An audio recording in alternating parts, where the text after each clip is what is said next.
porter la parole de Dieu. Moi, je n'ai pas plus grande joie que de pouvoir parler du Seigneur. Quand je peux trouver quelqu'un qui m'écoute pour parler de Dieu, waouh, c'est un bonheur, pas vrai? Hein, je crois que beaucoup, vous connaissez cette joie-là. C'est dommage qu'on n'en connaît pas beaucoup. Hein. Malheureusement, on n'a pas beaucoup de gens qui sont désireux d'écouter. C'est bon? Voilà. Alors c'est vrai que on parle d'accueil, on parle de rencontres et tout ce qui s'ensuit, mais c'est vrai que dans la vie, on est parfois heureux de rencontrer certains amis. On attend parfois certaines visites, n'est-ce pas, que on attend vite que la sonnette sonne, hein, et on est heureux parce qu'on attend quelqu'un qu'on aime et qu'on sait être aimé de cette personne ou de ces personnes. C'est toujours très agréable, n'est-ce pas, d'avoir vraiment des amis, des vrais amis, pas vrai? Et les vrais amis, c'est toujours à la longue qu'on voit, c'est dans les épreuves, c'est dans les soucis que là, on trouve un appui, un conseil et une véritable amitié, de la véritable affection et de la loyauté. Et ça, c'est important. Rencontrer des gens, vous savez, il y a plein de gens qui viennent à nos portes et parfois, ce sont des importuns, pas vrai? Il y a des gens qui veulent vous vendre toutes sortes de choses et on attend qu'une seule chose, c'est qu'ils dégagent de l'entrée, n'est-ce pas? Hein? Il y a des importuns, puis il y a aussi des gens qui viennent nous faire perdre notre temps, pas vrai? Hein, et comme on dit, ils se tapent l'incruste et on attend une seule chose, c'est qu'ils aient fini de blablater pour dire au revoir parce que on n'y gagne rien du tout. Et c'est vrai, il y a des gens comme ça qui sont vraiment insupportables. On est dans un monde qui est insupportable. Et des gens qui s'écoutent parler et qui, en fin de compte, n'ont absolument aucun souci des uns et des autres et leur discours est vide de sens et vide de valeur. Et ça, c'est vraiment pénible. Mais on sait qu'à certains moments, eh bien, il y a des gens qu'on ne connaissait pas, tout d'un coup, ils viennent sur notre route et on trouve un très grand intérêt à ce qu'ils ont à nous dire, pas vrai?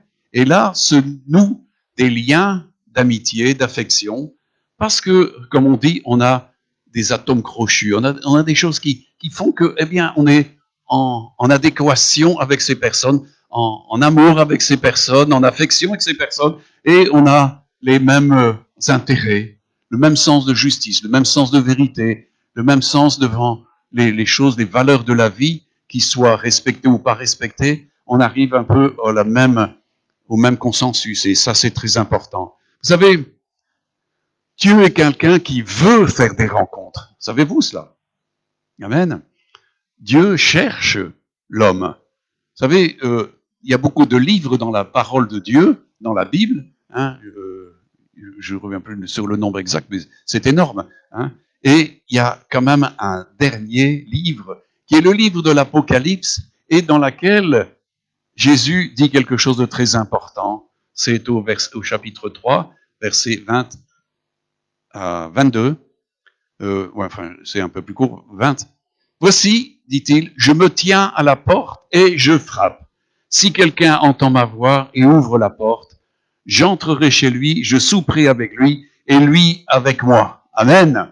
Il y a quelque chose là d'une invitation qui est très respectueuse parce que Jésus, comme il le dit ici, il frappe à la porte. Vous savez, il y a des gens qui sont prêts à pousser la porte pour entrer chez vous, hein. Et c'est très désagréable d'avoir des gens comme ça qui veulent absolument pénétrer de force dans votre vie privée. Mais Jésus est quelqu'un de très poli, de quelqu'un qui est très attentif à la manière de faire. Et nous le voyons que c'est dans une attitude de grand respect qu'il nous dit cela.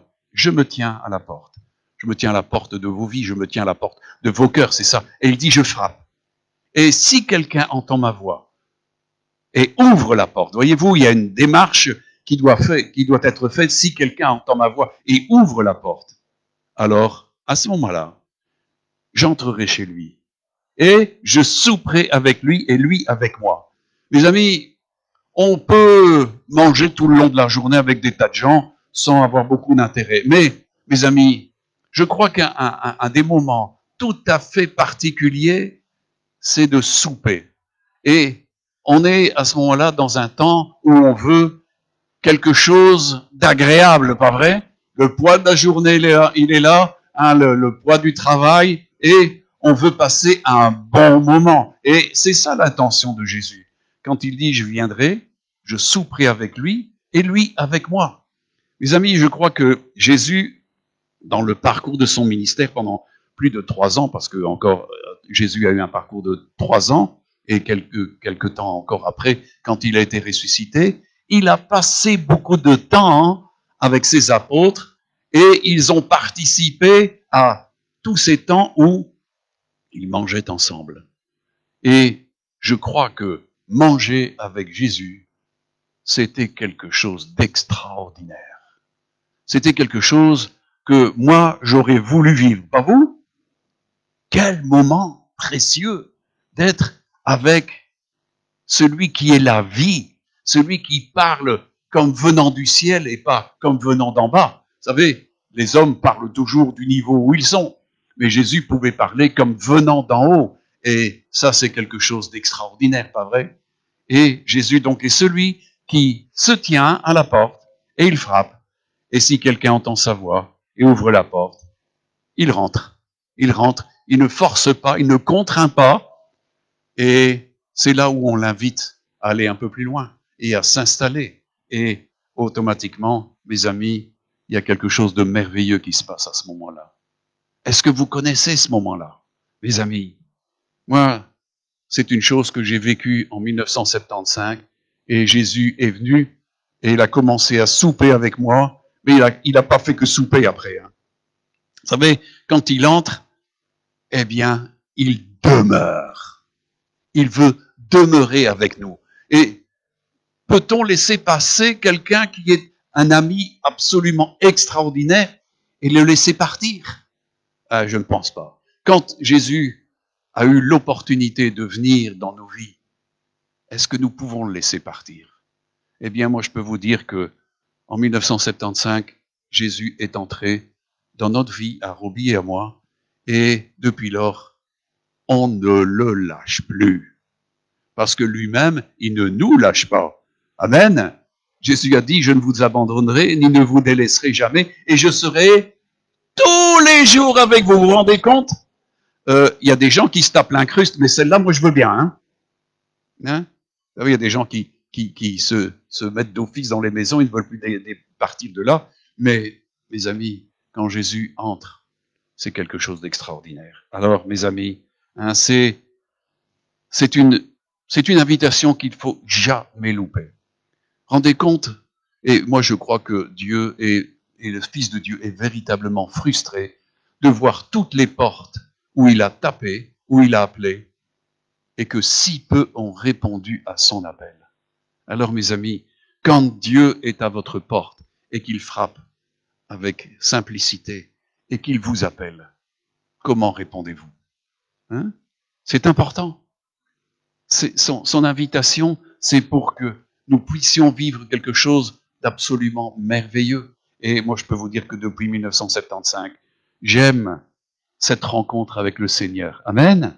Et je pense que beaucoup d'entre vous, hein, c'est quelque chose, parce que en réalité, c'est le démarrage d'un partage merveilleux. Parce que quand Jésus entre, mes amis, il vous explique les choses de la vie, les valeurs de la vie.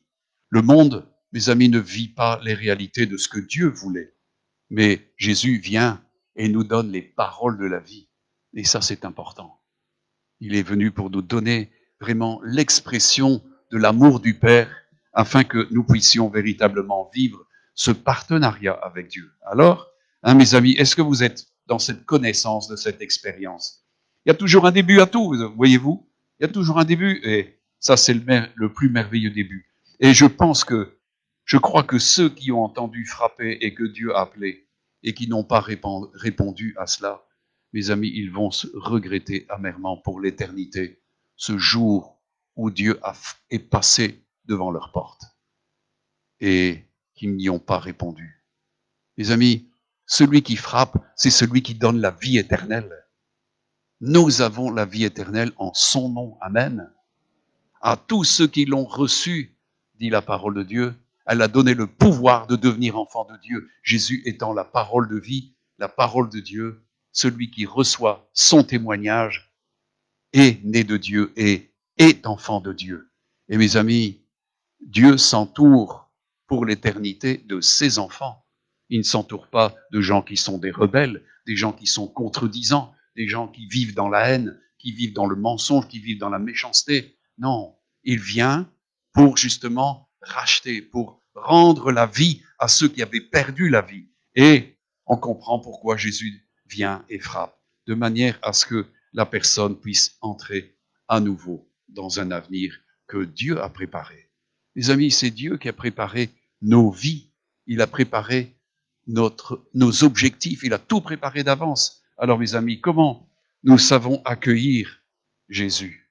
Vous savez, on peut l'accueillir de différentes façons. Et je vais vous montrer ici, au travers d'une petite lecture, que deux personnages ont reçu Jésus, mais il y a deux attitudes qui, en fin de compte, permettent ou ne permettent pas des bonnes conséquences. C'est dans Luc chapitre 10, à partir du verset 38 à 42. Il nous est dit, comme Jésus était en chemin avec ses disciples, il entra dans un village et une femme, c'est dans le village de Béthanie en réalité, c'est dans la famille de Lazare. Donc Lazare avait deux sœurs qui s'appellent Marthe et Marie. Et donc une femme nommée Marthe le reçut dans sa maison. Elle avait une sœur nommée Marie qui s'étant assise aux pieds du Seigneur, écoutait sa parole. Marthe, occupée à divers soins domestiques, survint et dit, Seigneur, cela ne fait-il rien que ma sœur me laisse seule pour servir? Dis-lui donc de m'aider. Le Seigneur lui répondit, Marthe, Marthe, tu t'inquiètes et tu t'agites pour beaucoup de choses. Une seule chose est nécessaire. Marie a choisi la bonne part qui ne lui sera pas ôtée. Waouh! Deux femmes sont là. L'une est très affairée et c'est vrai que quand on reçoit quelqu'un, il est bon de prendre soin, pas vrai? Mais moi, j'ai toujours pensé que si Marthe était assise aux pieds du Seigneur Jésus et écoutait ses paroles, peut-être qu'il aurait fait des miracles et qu'elle aurait vu une nourriture qui n'était d'ordre surnaturel comme il l'avait déjà fait auparavant. Mais Marthe était préoccupée, elle était excitée, elle était fort passionnée par ce qu'elle faisait et surtout, elle était en colère contre Marie, sa sœur.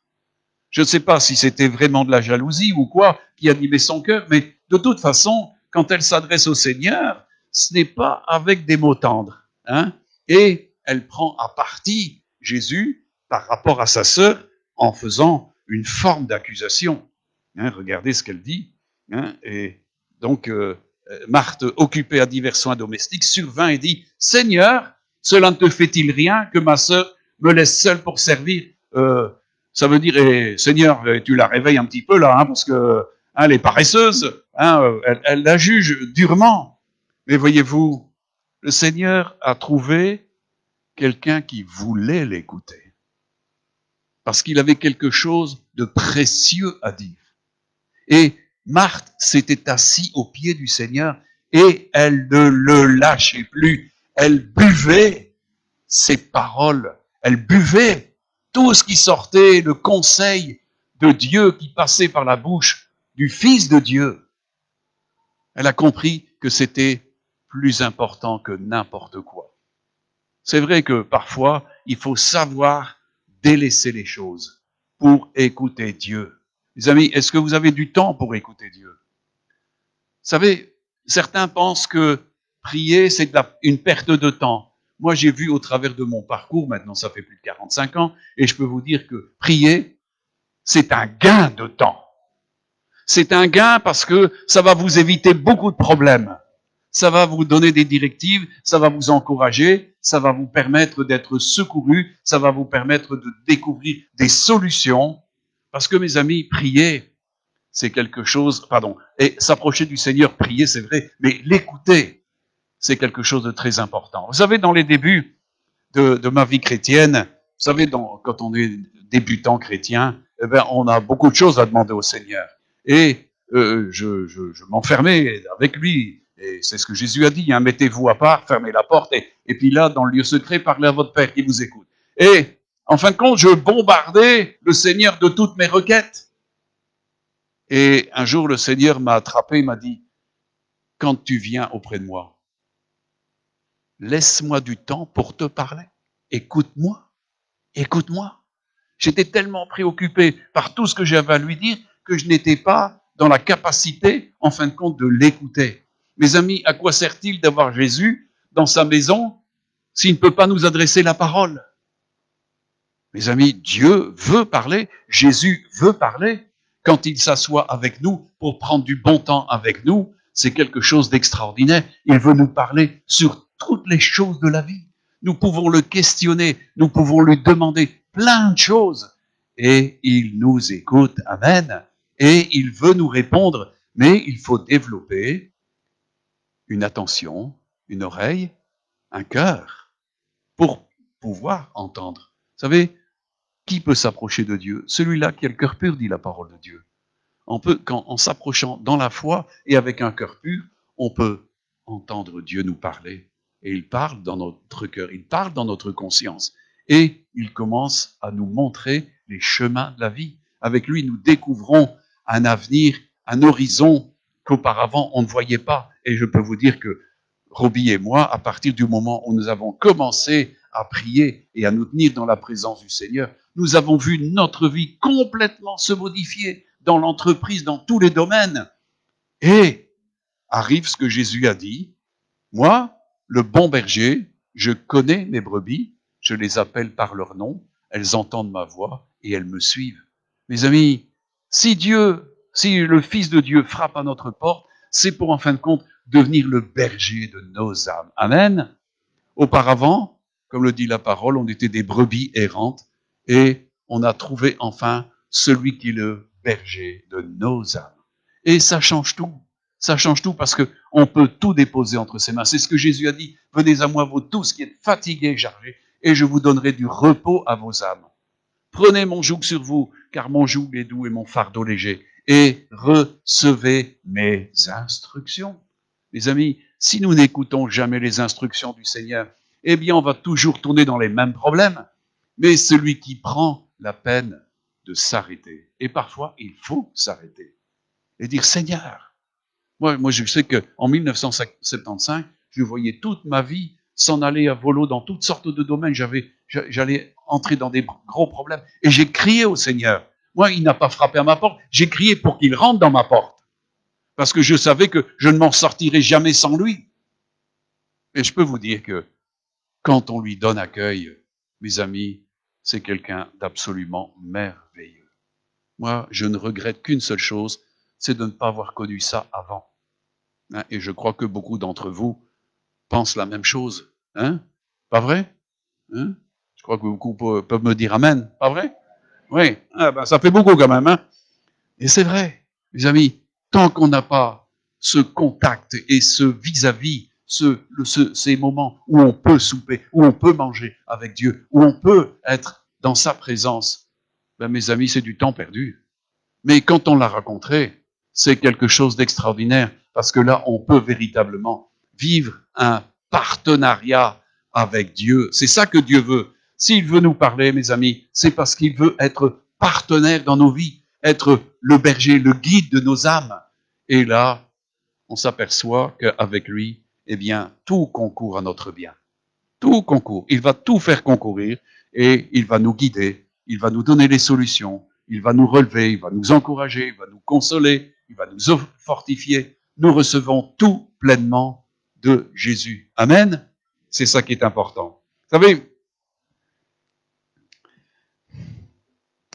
il y a Ésaïe qui nous dit quelque chose par rapport à Jésus.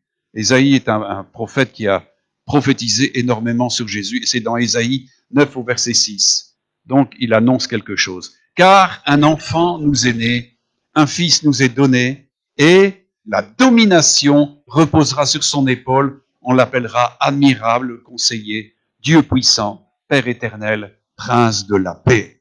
Ça, c'est Jésus qui est annoncé prophétiquement, et il y a beaucoup d'annonces prophétiques de la venue de Jésus. Il sera la lumière des nations, les nations marcheront à sa lumière.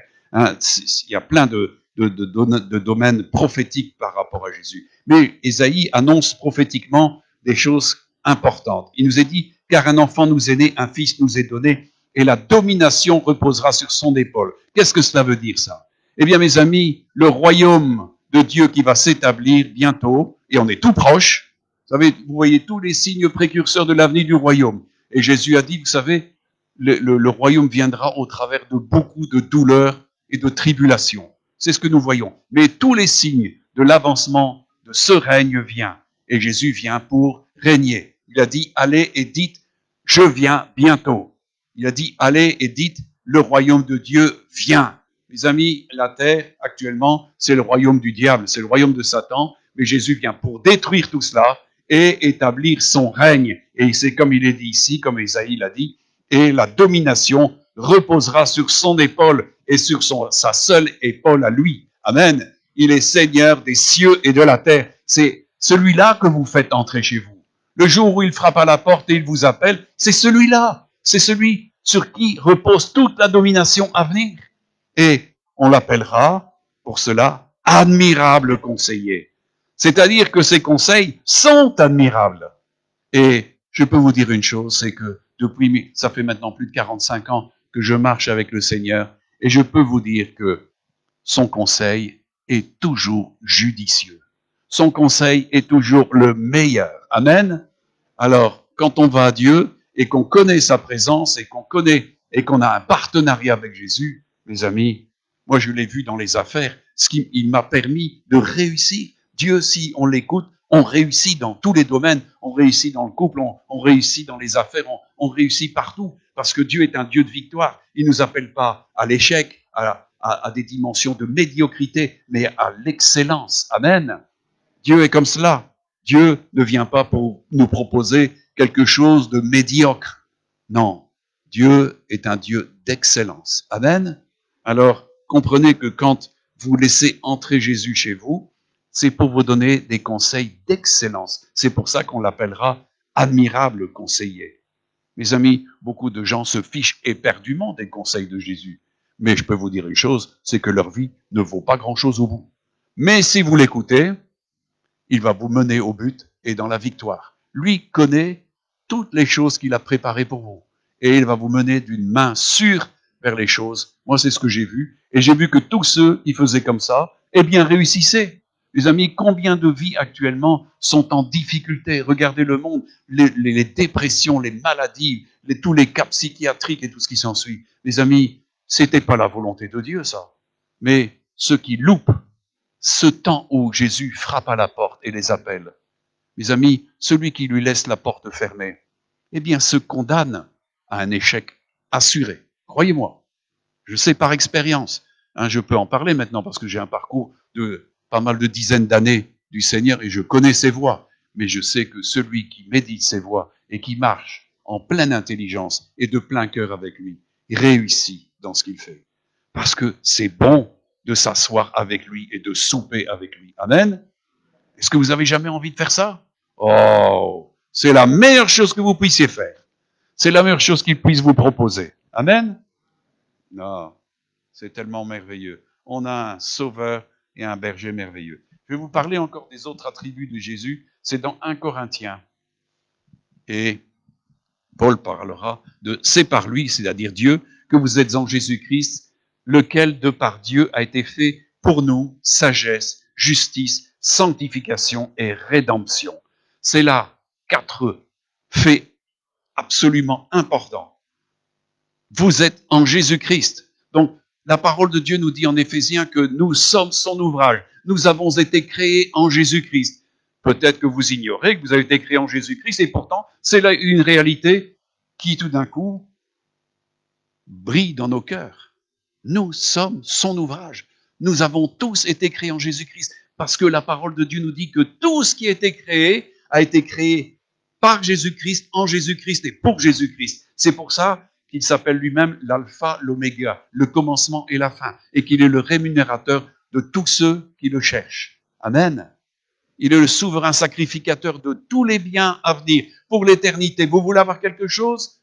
Eh ben, c'est par Jésus.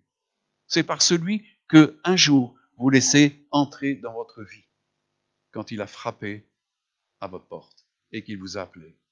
Comment répondons-nous à un tel personnage? Mes amis, est-ce que vous comprenez l'importance du personnage? C'est le roi des rois qui frappe à votre porte. C'est le sauveur des nations. Amen. C'est celui qui va à un moment donné, dans très peu de temps, parce que la rédemption est tout proche, la résurrection des justes est tout proche, c'est lui qui a sa parole, comme il l'a dit, quand les morts entendront la voix du Fils de Dieu, ils vont ressusciter et ils vont sortir de terre et ils vont vivre éternellement et ils ne mourront plus jamais, car Jésus est le seul qui puisse vous donner la vie éternelle. Jésus était très étonné parce que dans son propre pays, on ne l'écoutait pas. Et Jésus parlait aux religieux de son époque. Il disait, pourquoi est-ce que vous ne voulez pas venir à moi pour recevoir la vie? Et il a dit, comme le Père a la vie et donne la vie, même aux morts, de même le Fils de Dieu possède la vie et donne la vie à qui il veut. Mais encore faut-il être là à la distribution. Et ça, mes amis, c'est quand il frappe à votre porte et que vous le laissez rentrer et que vous prenez du temps pour un partenariat, un temps de partage avec lui et vous multipliez ces temps de partage. Maintenant, il ne contraint personne. Jésus n'a jamais contraint personne. Maintenant, il y a ceux qui trouvent du plaisir. Les amis, je reprends l'idée des amis, des véritables amis que vous aimez et qui ont de l'affection pour vous. Ben, vous êtes content de les retrouver, pas vrai? Et parfois, on se languit de certains amis. Oh, s'ils pouvaient venir, pas vrai? Hein? Mais mes amis, je peux vous dire une chose, qu'il y a quelque chose d'admirable avec Jésus, c'est que quand vous l'invitez, vous pouvez vous approcher très rapidement de lui et il ne va jamais vous chasser. On a l'opportunité de s'approcher avec une grande liberté, en tout temps, de celui qui est la vie et qui donne la vie. Et il dit, venez à moi, vous tous qui êtes fatigués, chargés, et je vais vous donner du repos. Pourquoi? Parce qu'il est le berger des âmes. Il est le seul berger des âmes. Toutes âmes ont été créées en lui, par lui et pour lui. Amen. Alors vous comprenez l'importance qu'il revêt dans nos vies. Pour ceux qui le connaissent, ils savent très bien de quoi je parle. Amen. Ah, mes amis. Alors, est-ce qu'on peut se passer de ce qu'il a à nous dire? Vous savez, il y a plein de gens qui sont prêts à contester des choses. Et je vais vous prendre un passage dans Jean, l'évangile de Jean, chapitre 6, du verset 60 à 69. Comme quoi vous allez voir que certaines personnes, en fin de compte, ne reçoivent pas cette dimension-là. Mais par contre, d'autres, oui. Il nous a dit donc plusieurs de ses disciples, après l'avoir entendu dire, cette parole est dure. Qui peut l'écouter? Jésus, sachant en lui-même que ses disciples murmuraient à ce sujet, leur dit, cela vous scandalise-t-il? Et si vous voyez le Fils de l'homme monter où il était auparavant, c'est l'esprit qui vivifie, la chair ne sert de rien. Les paroles que je vous ai dites sont esprit et vie. Mais il en est parmi vous quelques-uns qui ne croient pas. Car Jésus savait dès le commencement qui étaient ceux qui ne croyaient pas et qui était celui qui le livrerait. Et il ajouta, c'est pourquoi je vous ai dit que nul ne peut venir à moi si ce ne lui a été donné par le Père. Dès ce moment, plusieurs de ses disciples se retirèrent et n'allaient plus avec lui. Jésus donc dit aux 12 apôtres qui étaient encore là, « Et vous, ne voulez-vous pas vous aussi vous en aller ?» Simon-Pierre lui répondit, « Seigneur, à qui irions-nous? Tu as les paroles de la vie éternelle et nous avons cru et nous avons connu que tu es le Christ, le Saint de Dieu. » Mes amis, Jésus crée une interpellation parce que des hommes ne reçoivent pas ces paroles et sont scandalisés. C'est ce que Jésus a dit. Vous savez, il y a, dans la parabole du semeur, il y a 4 terrains et il nous est parlé d'un terrain où la semence est semée, mais cette semence qui est la parole de Dieu scandalise ces gens-là et trouve une occasion de chute avec cette parole. Et on se trouve dans ce cas de figure ici, des hommes dire cette parole est dure, qui peut l'écouter? Et c'est vrai que, mes amis, Dieu est obligé parfois de nous mettre les points sur les i concernant nos vies, concernant les circonstances. On ne peut pas appeler bien mal et mal bien. On est en train de faire ça dans ce monde.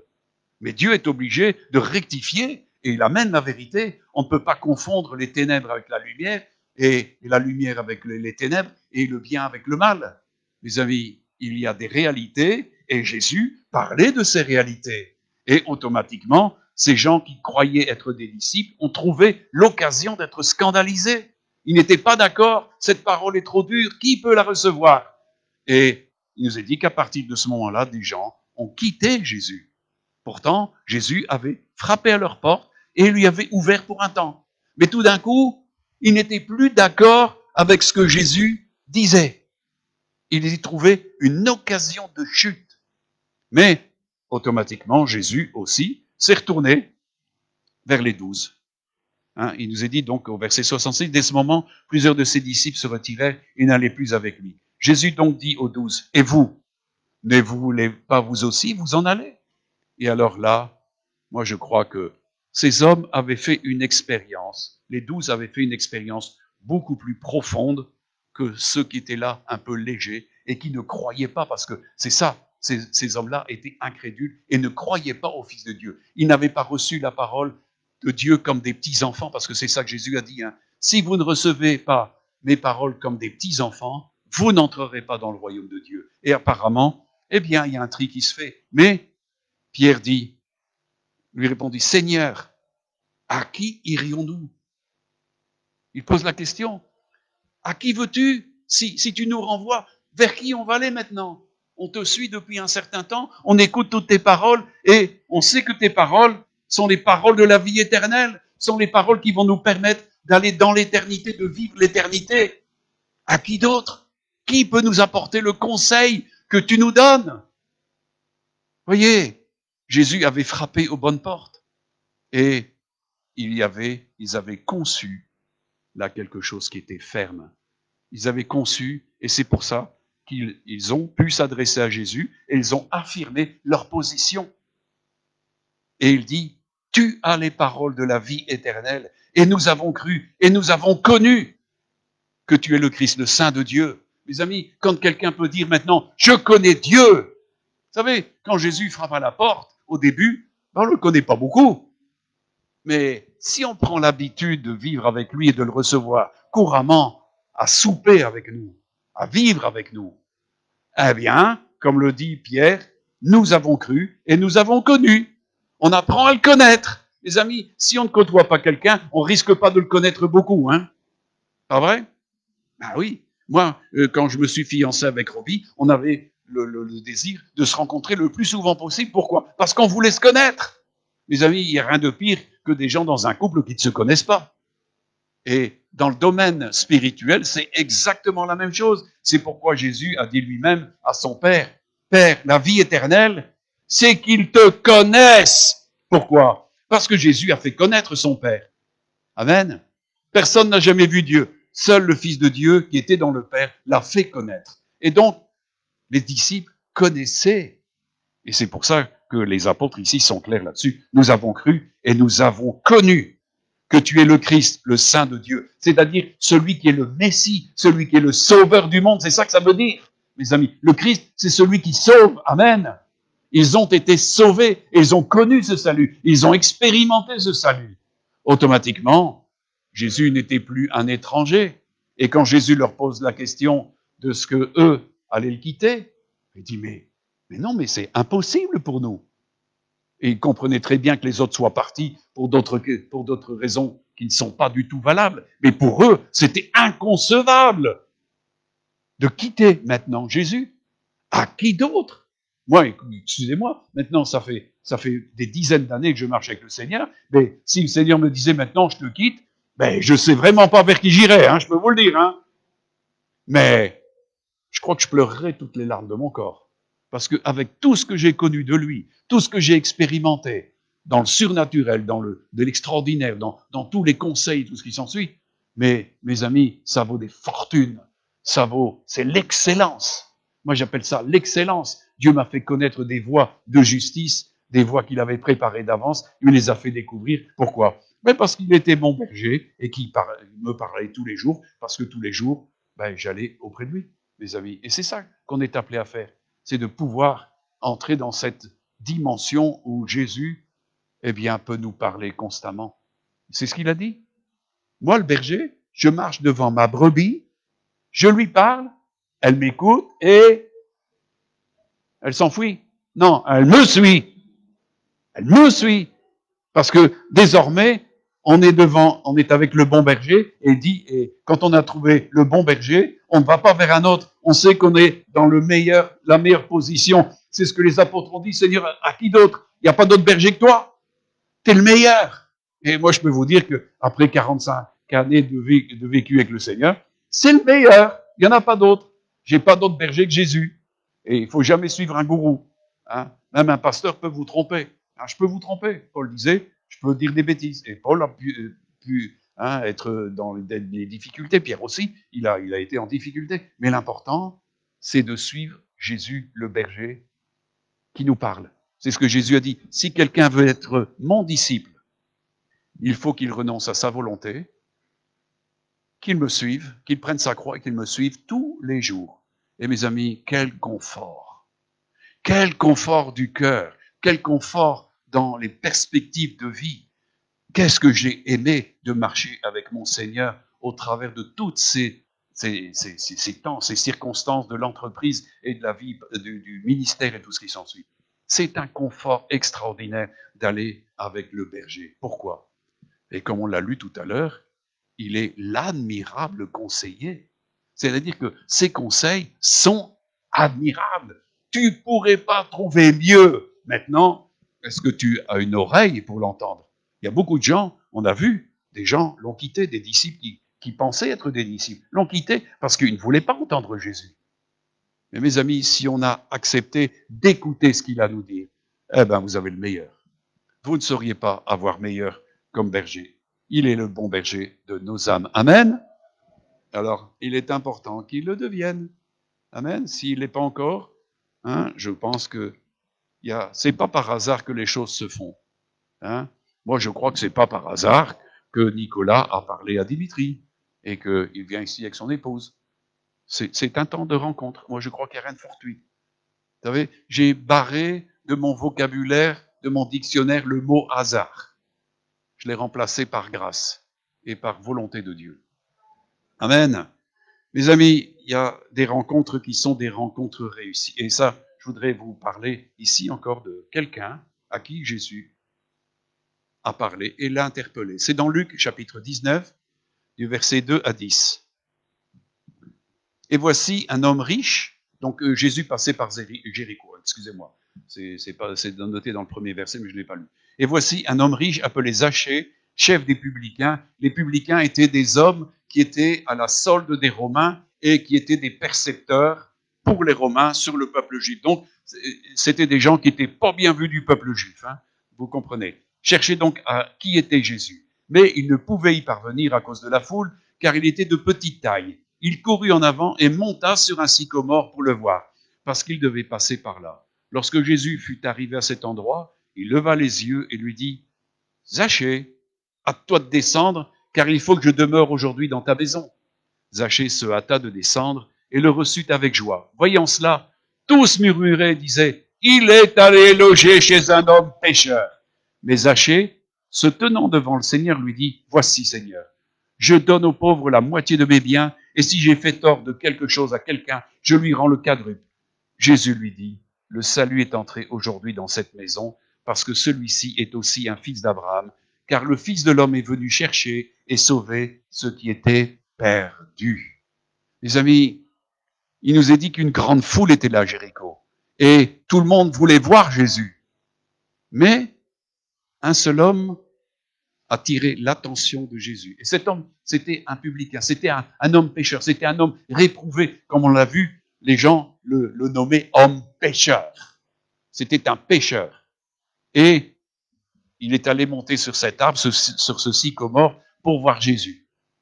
Parce qu'il était trop petit, il ne pouvait pas le voir convenablement, donc il est monté. Et Jésus, quand il est passé sous son sycomore, tout d'un coup il s'est planté en dessous et a dressé son doigt. Zachée, aujourd'hui, il faut que je demeure chez toi. Waouh! Vous avez vu, hein, c'est de nouveau l'invitation à celui qui entend ma voix et qui m'ouvre. Je viens. Et voyez-vous, il y a quelque chose qui a été conçu là dans le cœur de Zachée. Moi, je crois que, en fin de compte, c'était peut-être le seul parmi la ville de Jéricho qui était en aptitude, en capacité de rencontrer Jésus. Mes amis, une foule était là. Pourquoi Jésus ne s'adresse qu'à lui? On voit que la parole de Dieu nous dit que celui qui a reçu l'enseignement de mon Père viendra à moi. Et Jésus a dit qu'il attirerait les hommes à lui. Mais qui attire-t-il? Les gens bien pensants? Eh bien, on s'aperçoit que Jésus, les gens qui étaient des bien pensants, tout ça ne venait pas à lui. Mais c'était beaucoup de gens qui étaient des pécheurs, des gens qui étaient de mauvaise vie. Et bon, ça ne veut pas dire qu'ils avaient fait des crimes et tout ce qui s'ensuit, mais néanmoins, leur conscience était en travail, leur cœur les accusait. Et quelque part, quand Dieu s'adresse à nous, mes amis, il y a quelque chose qui se passe. Et c'est ce qui s'est passé. Lorsque Jésus fut arrivé à cet endroit, il leva les yeux et lui dit, Zachée, hâte-toi de descendre, car il faut que je demeure aujourd'hui dans ta maison. Voyez, un appel pressant de Dieu pour Zachée. Il faut que je demeure chez toi. Il faut que je vienne faire mon œuvre chez toi. Mes amis, ça n'a pas pris beaucoup de temps. Mais Zachée s'est rendu compte. Il nous a dit qu'il se hâta de descendre et le reçut avec joie. Pourquoi? Parce que quelque chose de merveilleux s'est passé dans son cœur. Cet homme qui était avec une conscience et un cœur qui le réprouvaient, tout d'un coup a pris des décisions drastiques, des décisions de se séparer d'une vie mauvaise. Pourquoi? Parce qu'il ne pouvait pas recevoir celui qui donne la vie dans une maison qui n'était pas en ordre. Il a voulu se mettre en ordre, et je crois que n'importe qui, si on vous disait demain que le roi ou le président de la République viendrait chez vous, eh bien, vous allez faire un fameux nettoyage. Et s'il y a des murs qui sont pas bien peints, vous allez les peindre. Et il y a plein de choses que vous allez faire pour que tout luise de manière à ce que votre maison honore la venue du président ou du roi, pas vrai? Eh bien, Zachée, il a compris que sa maison, c'est-à-dire son cœur, n'était pas en état de recevoir Jésus. Il n'était pas en état. Et il a conçu tout de suite. Et il a décidé. Il a fait des choix drastiques. Vous vous rendez compte?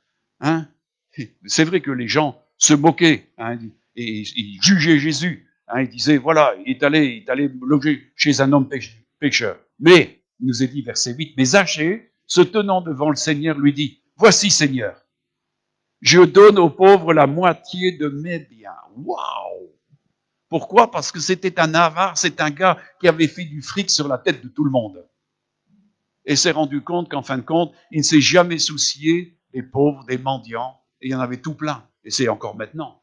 Vous avez vu ici le nombre de gens qui n'arrivent plus à se nourrir normalement, qui sont appelés à aller pour trouver des endroits où ils peuvent trouver des aliments et tout ce qui s'ensuit. Combien d'enfants actuellement meurent de faim dans le monde? Mes amis, on dépense des fortunes pour aller sur Mars, pour faire des choses, des projets qui coûtent des trucs faramineux, et en fin de compte, on ne sait même pas donner à manger, et habiller et permettre à des gens d'habiter dans des maisons correctes. Mes amis, mais Zachée a compris. Zachée a compris qu'il pouvait devenir une solution de Dieu. C'est ça qui est important. Il s'est dit que, voilà, cette fortune qu'il avait, eh bien, au moins, elle va servir à quelque chose. Et il a dit, voilà, je donne aux pauvres. Il ne donne pas aux riches, il ne donne pas au gouvernement. Il donne aux pauvres la moitié de ses biens. Waouh! Ça fait une fameuse coupure, le capital est déjà coupé en deux. Ensuite, il dit, si j'ai fait tort en quelque chose à quelqu'un, je lui rends le quadruple. 4 fois plus. C'est ce que la loi réclamait. Si vous aviez fait du tort à quelqu'un, eh bien, vous deviez lui rendre 4 fois ce que vous avez pris. Waouh! Je ne sais pas ce qui va rester ensuite à Zachée. Mais il ne se soucie pas de ça. Il nous a dit qu'il a reçu Jésus avec joie et qu'il avait pris la bonne décision. Et moi, je crois qu'ensuite, Dieu a béni cet homme. Il a été en bénédiction. Et vous savez, à partir du moment où on devient un homme de bénédiction en donnant aux pauvres, c'est ce que Jésus a dit, occupez-vous du royaume de Dieu et de sa justice, et je vous donnerai tout par au-dessus. Et on dit toujours que l'arroseur est toujours arrosé. À celui qui donne, on donnera, et on multipliera. Amen. Donc, Zachée s'est mis en position, en fin de compte, d'être béni par Dieu. Et pour certains, on pourrait croire que c'est une perte. Mais si on connaît les principes de Dieu, on sait qu'en fin de compte, il a tout gagné. Non seulement il a gagné un futur qui va être assuré par Dieu, financièrement et à tous les niveaux, mais surtout, la capacité maintenant de pouvoir vivre avec Dieu, avec une conscience nettoyée, une conscience pure. Mes amis, il est dit que celui qui se juge lui-même n'est plus jugé. Zachée s'est jugé dans son comportement et il a condamné ce qu'il a fait. Amen. Si nous condamnons les choses, personne ne peut plus nous condamner. Celui qui se juge n'est plus jamais jugé, dit la parole de Dieu. Amen. Donc, Zachée ne sera certainement pas jugé par Dieu, mais au contraire, il recevra l'approbation de Dieu. Et c'est pour ça qu'il dit, et donc Jésus, prenant la parole, suite à ce que dit Zachée, il dit, Jésus lui dit, le salut est entré aujourd'hui dans cette maison, parce que celui-ci était aussi un fils d'Abraham, car le Fils de l'homme est venu chercher et sauver ceux qui étaient perdus. Amen. Mes amis, beaucoup de gens se demandent si le salut fera partie de ce qui se passera après, quand on est mort. La pensée religieuse, c'est qu'on vous dit que, en fin de compte, beaucoup attendent à ce qu'on leur dise de l'autre côté, voilà, t'es sauvé. Mais mes amis, le salut, c'est maintenant. On voit que Jésus a dit, voilà, le salut est entré aujourd'hui dans cette maison. Et c'est ça qui est important, c'est le salut qui rentre aujourd'hui. Le salut, c'est pas pour un futur, c'est maintenant. Et moi, j'ai vécu ça en 1975. Le Seigneur, un mercredi après-midi, m'a sauvé. Et c'est un salut extraordinaire. Pourquoi? Eh bien, parce que j'ai fait comme Zachée. Je me suis repenti et je me suis converti au Seigneur. Et là, comme le dit la parole de Dieu, quand les cœurs se convertissent au Seigneur, un voile est ôté. Un voile qui m'empêche de voir. Je ne comprenais pas les choses. Mais à partir du moment où je me suis repenti et converti à Jésus, pas un système, pas une étiquette, pas un ordre religieux, non, à Jésus. C'est à lui qu'on se repent, c'est à lui qu'on se convertit, parce que c'est le seul qui peut remettre les péchés. Et quand il m'a remis mes péchés, j'ai vu les choses tellement différemment. Et là, je peux dire qu'à ce moment-là, la communion avec lui, le partage avec lui, est devenu de plus en plus efficace. J'entrais dans une relation de plus en plus soutenue. Pourquoi? Parce que le Seigneur m'a saisi et il m'a conduit dans un chemin de sanctification, de régénération, de renouvellement. Et je pouvais dire que, comme le dit la parole de Dieu, toutes les choses anciennes étaient passées et désormais, toutes les choses allaient devenir nouvelles pour moi. Et depuis lors, depuis 1975, je suis en train toujours de découvrir des choses nouvelles. Pas vous? Normalement, si vous avez suivi le même chemin que moi, eh bien, vous devez vivre, en fin de compte, cette découverte des choses nouvelles. Pourquoi? Parce que je m'entretiens tous les jours avec celui qui veut souper avec moi. Amen. Mais si je ne soupe pas avec lui, je ne l'entendrai jamais. Il y a des gens qui ont entendu le Seigneur une fois, mais après c'est tout, ils le quittent. Mais mes amis, Jésus a dit que celui qui voulait être un disciple devait le suivre tous les jours. Tous les jours. On ne peut pas le lâcher, surtout dans un monde qui est aussi dangereux maintenant. Regardez combien le monde est dangereux. C'est terrible. Mais celui qui marche avec lui, eh bien, c'est le bon berger, et automatiquement, eh bien, il nous protège, il nous dirige, et il nous donne toujours le meilleur. Amen. Alors, mes amis, moi, je crois que cette ville de Jéricho a raté une belle occasion de voir quelque chose de formidable. Combien de gens ont vu passer Jésus et ça ne leur a servi à rien du tout. Nous voyons dans les expériences qu'a passé Jésus que peu de gens se sont adressés à lui pour recevoir le salut. Mes amis, et c'est toujours la même chose. Dieu frappe aux portes. Mais qui est intéressé? Qui veut le salut? Mes amis, quand on parle d'être sauvé, c'est sauvé pour la vie éternelle. C'est pas simplement sauvé pour une quinzaine de jours. C'est entrer dans un parcours qui est l'éternité. Moi, je suis entré dans l'éternité au mois de mars 1975. La vie éternelle a commencé en 1975, un mercredi après-midi. Amen. Mes amis, et je crois que beaucoup ont fait cette expérience de découvrir, en fin de compte, cette vie puissante du Seigneur qui se manifeste à un moment donné, qui est ce moment de contact extraordinaire où on permet à Jésus d'entrer dans notre vie. Vous savez, Jésus n'avait que faire d'entrer dans la maison de Zachée. De même qu'il il ne convoite pas votre maison.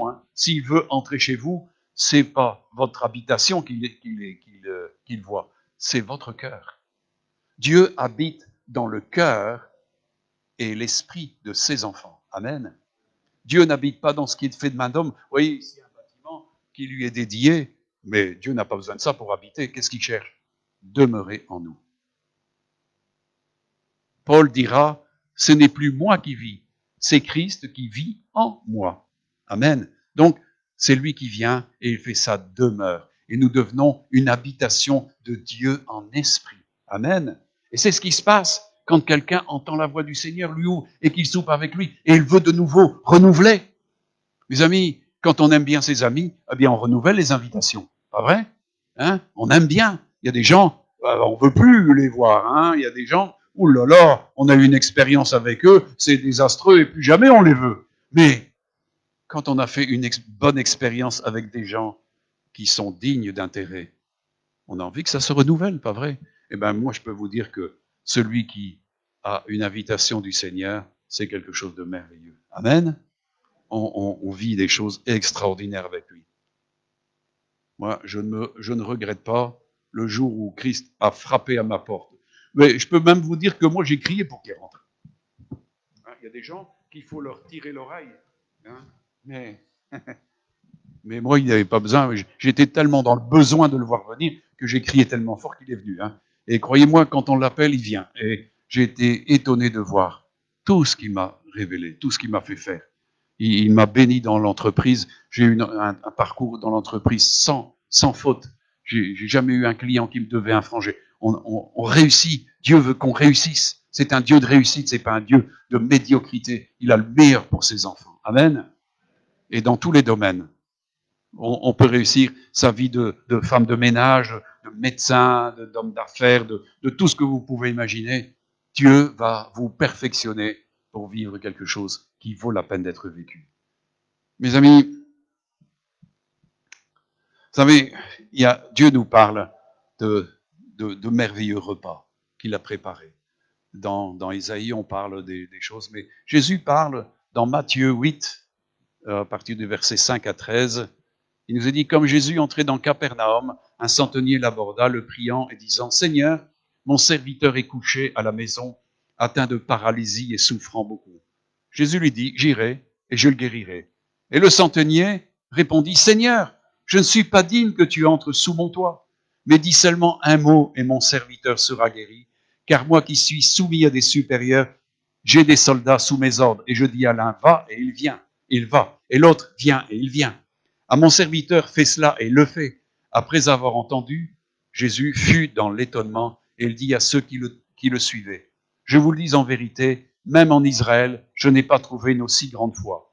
Or, je vous déclare que plusieurs viendront de l'Orient et de l'Occident et seront à table avec Abraham, Isaac et Jacob dans le royaume des cieux. Mais les fils du royaume seront jetés dans les ténèbres du dehors, où il y aura des pleurs et des grincements de dents. Puis Jésus dit au centenier, va, qu'il te soit fait selon ta foi. Et à l'heure même, le serviteur fut guéri.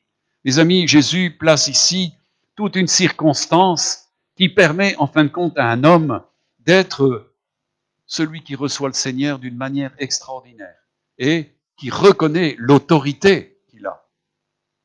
Il plaide pour son serviteur et pourtant, vous savez, ce centenier, en réalité, c'est un envahisseur, c'est un Romain. Il n'était pas bien vu des Juifs, parce que c'était un occupant. Et néanmoins, cet occupant s'est adressé à Jésus parce qu'il a reconnu la seigneurie de Jésus. Non seulement il a reconnu la seigneurie de Jésus, mais il a reconnu sa puissance et il a reconnu l'autorité de sa parole.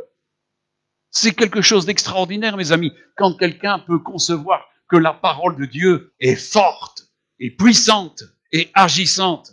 Et c'est pour ça que quand il a supplié Jésus, Jésus lui a dit, j'irai et je le guérirai. Et voyez tout de suite la réaction du centenier, et ça c'est l'humilité. Alors que c'était quand même quelqu'un de notable, un centenier c'était quelqu'un qui avait une centaine d'hommes sous sa direction, des serviteurs et tout ce qui s'ensuit, et il aurait pu se prévaloir d'une position sociale dans la société, mais non. Il dit, mais Seigneur, je ne suis pas digne que tu entres sous mon toit. Je suis indigne. Et il reconnaissait, en fin de compte, là, son péché, de nouveau comme Zachée. Il reconnaît qu'il n'est pas en ordre vis-à-vis de Dieu. Je ne suis pas digne que tu entres. Vous savez, Jean-Baptiste aussi a dit, hein, mais je ne suis pas digne de délier les courroies des sandales de Jésus. Vous voyez, et pourtant, Jean-Baptiste était quelqu'un de très honnête, de très droit. Et pourtant, il y a une question de reconnaître son incapacité. Et c'est pour ça que cet homme s'humilie. Je ne suis pas digne que tu entres sous mon toit. Mais, et moi j'aime bien le mais ici, mais, dis seulement un mot et mon serviteur sera guéri. Il reconnaît l'autorité. Pourquoi? Parce que lui-même c'est un homme d'autorité. Et c'est ce qu'il dit. Regardez. Mais dis seulement un mot et mon serviteur sera guéri, car moi, qui suis soumis à des supérieurs, donc lui-même obéit à des supérieurs, j'ai des soldats sous mes ordres. Et je dis à l'un, va, et il va. À l'autre, viens, et il vient. Et à mon serviteur, fais cela, et il le fait.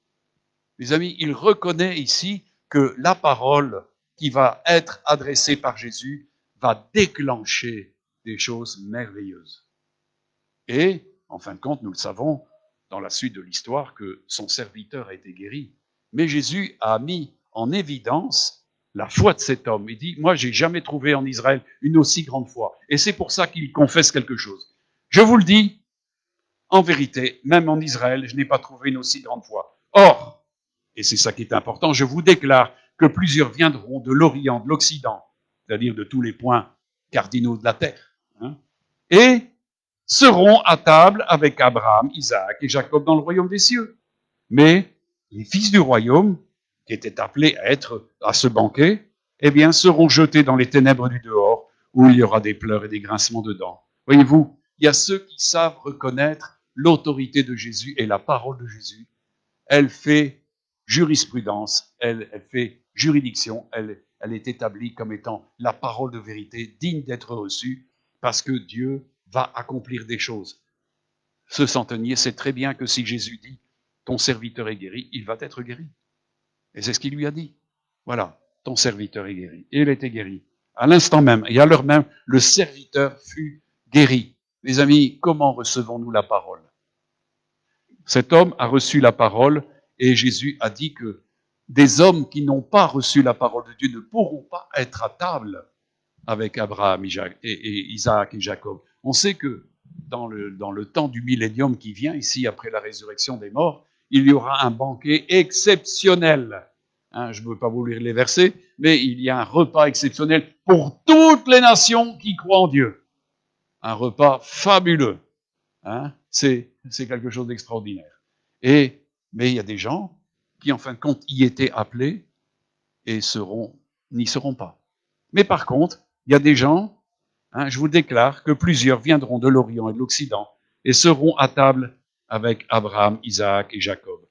Mes amis, quel bon temps nous allons passer. Vous n'êtes pas curieux de connaître Abraham, Isaac et Jacob? Ah ben moi oui, hein, parce que je voudrais leur poser des questions à ces gens-là, pas vrai? Et à tous ceux qui ont vécu des choses. Moi, je voudrais pas m'entretenir avec Élie, avec Élisée. Je voudrais m'entretenir avec David. Je voudrais m'entretenir avec tous ceux qui ont été les grands du Seigneur. Amen. Hein? Je voudrais parler avec Déborah, la prophétesse, parce que c'est une fameuse bonne femme, ça. Hein? Mes amis, c'est tous des gens qui ont eu l'habitude de vivre avec Dieu, qui se mettaient à sa table constamment. Aussi, c'est pas compliqué, ils vont être à sa table. Jésus a dit qu'il prendrait ses repas avec ceux qu'il aime. Amen. Mes amis, alors ça commence maintenant. Ça commence maintenant. C'est maintenant qu'on a une rencontre avec le Seigneur. C'est maintenant. C'est maintenant quand il frappe à la porte d'un cœur. Et maintenant, on peut très bien lui fermer la porte et le laisser dehors. Hein. Vous savez, dans les maisons maintenant, il y a beaucoup de caméras. Hein, pas vrai? Ou alors, il y a des mouchards. Hein, un petit œil de Judas. Qui c'est qui est là? Oh non, je ne veux pas le voir. On ferme. Hein? Qui est là? Non, non, non.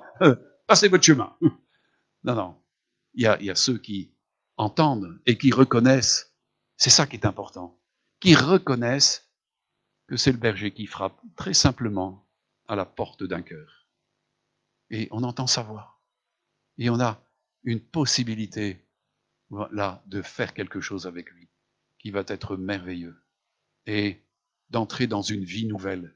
comme Zachée est entré dans une vie nouvelle, comme le centenier est entré dans une vie nouvelle, Dieu nous propose, en fin de compte, un nouveau parcours.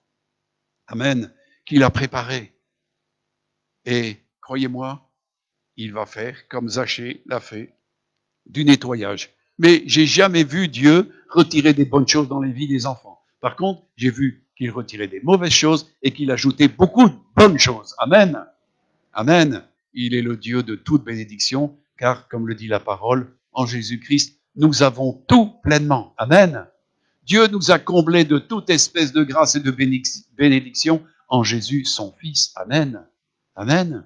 Alors, mes amis, je vous pose la question. Est-ce que Jésus, je te le pose à toi, Dimitri, je te le pose aussi à toi, Céline, est-ce que Jésus a frappé déjà votre porte? Est-ce que vous l'avez déjà permis d'entrer? C'est ça qui est important. Et peut-être que d'autres ici n'ont pas fait encore véritablement. Et c'est ça qui est important. C'est de sentir qu'il y a un jour. Et je crois qu'il y a des jours où il ne faut pas louper le jour. Moi, je sais que je n'ai pas loupé ce jour-là et je ne regrette pas. Amen. Par contre, des gens vont regretter éternellement le jour où Dieu a frappé à leur porte. Et ils auraient pu entrer dans un partenariat puissant avec Dieu. Parce que c'est ça que Dieu veut. C'est marcher avec vous en amitié, en affection et dans la dimension de la vérité. Et il va vous apprendre la vraie justice, la vérité qui vient de Dieu, l'amour qui vient de Dieu.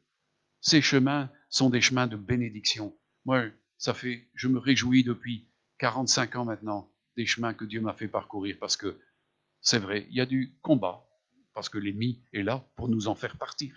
Mais celui qui persiste et qui veut obéir au Seigneur et qui le suit, voit du succès. Il y a du succès. Amen. Alors, on va baisser la tête. Seigneur Jésus. Seigneur, merci. Merci de l'amour que tu as. Et tu passes. Et tu passes tout partout, comme tu es passé à Jéricho, comme tu es passé tout partout, Seigneur. Et tu frappes.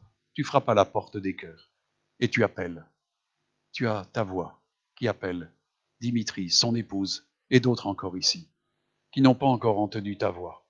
Mais, comme tu l'as dit, celui qui entend et qui ouvre la porte, tu entres et tu viens demeurer avec lui, avec elle. Et ça, c'est merveilleux. Seigneur, moi, je me réjouis encore de ce jour merveilleux où tu es entré dans ma vie à moi, mais dans la vie de mon épouse, dans ma maison et tout.